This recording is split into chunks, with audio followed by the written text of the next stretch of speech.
Okay, hello viewers, this is Revealing Light Tarot. We're going to have a change of pace this morning and I'll tell you why. But before we start this new reading, I just want to say that I still have a feeling that Kavanaugh won't get the votes. I don't know why I have that. Cards can be wrong.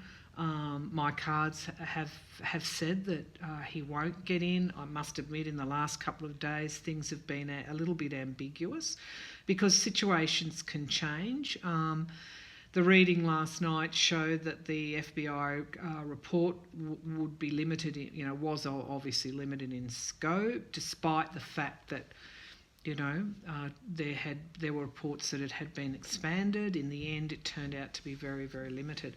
What that did two things. It threw it back to the senators, okay, and it also further entrenched the view that this process is a sham, okay, that we're looking for, that the Republicans are looking for predetermined outcomes and they're going to get them at any expense, including concealing stories, hiding witnesses, testimonies and corroborating evidence, and also false emotions, I think, are at play here as well. So there will be a lot of drum beating. And however, despite all of that, my feeling is that at some point in time, and I don't know why, I'm still getting, I got the image of McCain holding his thumb up and then turning it down, okay? Up and then down. Okay, that's as far as I'm going to go on it. As I said, Beto came across my screen as I was, going, gosh, what's going to be the outcome? And here he was, punching the air, freshness, bringing fresh energy forward to an auditorium packed full of young people. And I thought, yeah, let's have a look at Beto and Ted. Okay, so I put two photos up on screen to tune into their energy. Beto was casual in his, casual open neck shirt, and again, passionate, really newness and hope. That's what he represented, and strength in that. Then Ted comes on with his slightly, tight jacket, or like he'd been sitting at that table feasting from the spoils of office for too long. So, having said that, what images do I get of the midterms? Yeah. Okay. I think it's going to be very, very close.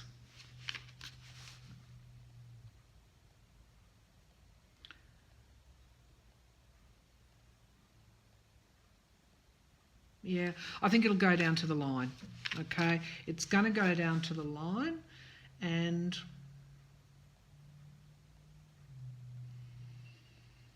I keep getting the sun shining, okay, which is a joyous outcome. So that is going to be for, who is that going to be for?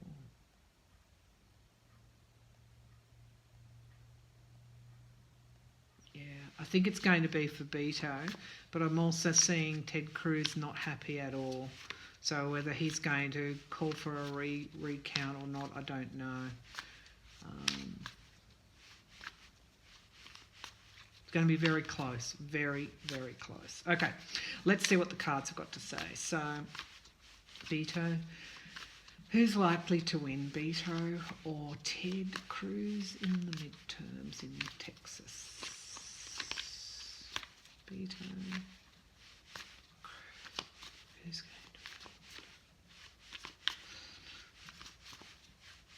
going to... Okay, let's see. Okay, the King of Wands. All right, the King of Wands is this this bold leader, this power and courage. Okay, to me that represents Beto. Okay, he's the courageous one here. Imagine taking on an incumbent like Ted Cruz, who was actually a presidential nominee. He's coming forward and he's showing this courage, and he's representing new ideas. What are the challenges for him? Okay, suspension. So it's almost like. It's almost like he's got to gain some wisdom. So his inexperience could tell against him. His political inexperience is a challenge for him. Okay, so the focus of the situation is the world. So there's a lot riding on this. This is probably why I'm getting this reading right now. Why he keeps flashing to me, because that's how it works with me. I get like almost a validation. It's like something happens over and over and over again, and then I'll say, well, tell me what I need to know, and then it'll happen over and over again. Okay, so there's a lot riding on this Texas midterm battle, and it is the world is all about completing a goal and completing lessons, and I think that Beto and Ted Cruz actually do represent a lesson for all of us between this incumbent people that have been in political power for a long, long time, have been feasting from the table, from the spoils of office for way, way too long. And then we get the young challenger that represents hope. So really it's about those lessons, and it's about those goals, bringing new hope, new fresh energy, new ways of doing things forward. And in the past, what this card is telling me in the past situation is people are wanting trust again. They're wanting to trust. They want to trust in people again. And Beto represents that. So that's interesting. What's on top of it? Okay, what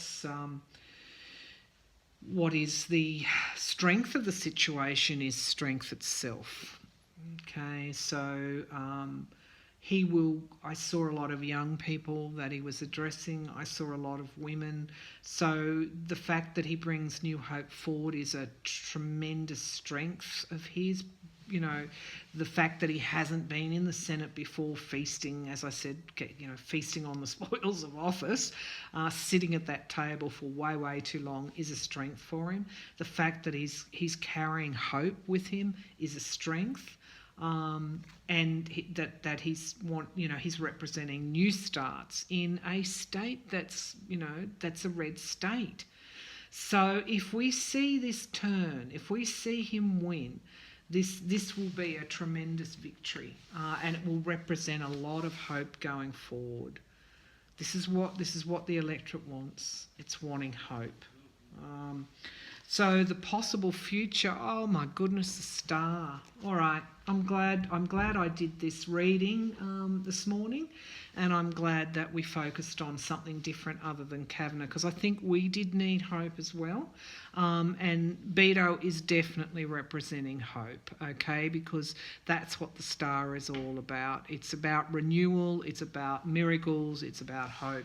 That reading's pretty definitive. While it might be close, it looks as though Beto O'Rourke will take a victory in that Texas seat in the midterms, and the reason he will is because he's got a lot of strength on his side.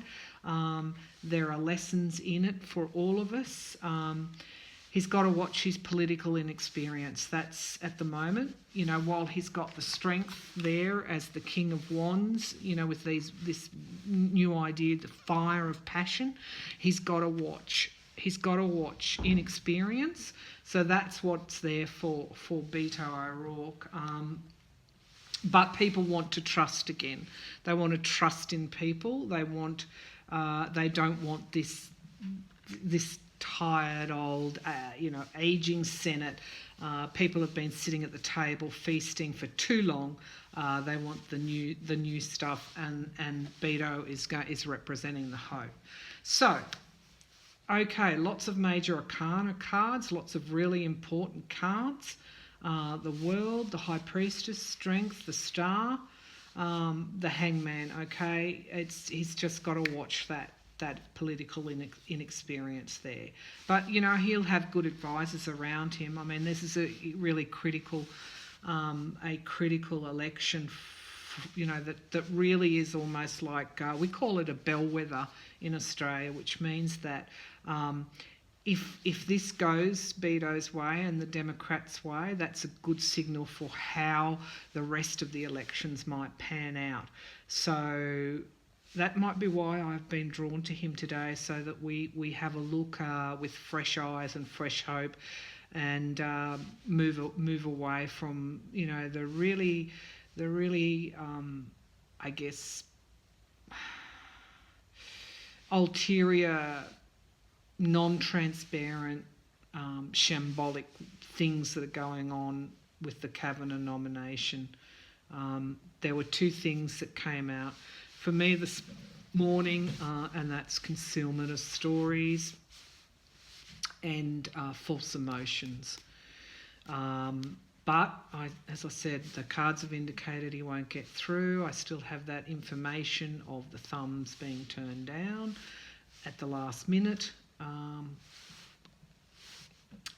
Let's see. That's all we can do now with Kavanaugh, is sit back and wait. But in the meantime, don't let yourself get too caught up in it. There's destiny at play here. A lot of times with destiny, things will happen because they were meant to happen, and I think we've just got to let it all play out and stand firm in our strength, not be drawn into the trolling and even looking at them, and just remember that we've got these wonderful people like Beto out there campaigning and passionate and representing the hopes that this Trump government will end for the USA and indeed for the world, because a lot of things will change after the midterms if the Democrats are successful. I hope that was helpful for you today. Thank you again, everyone, and this is Revealing Light Tarot. I will talk to you over the next day or so, and we'll watch what happens with the Kavanaugh nomination, whether or not it'll be successful or not. Thank you.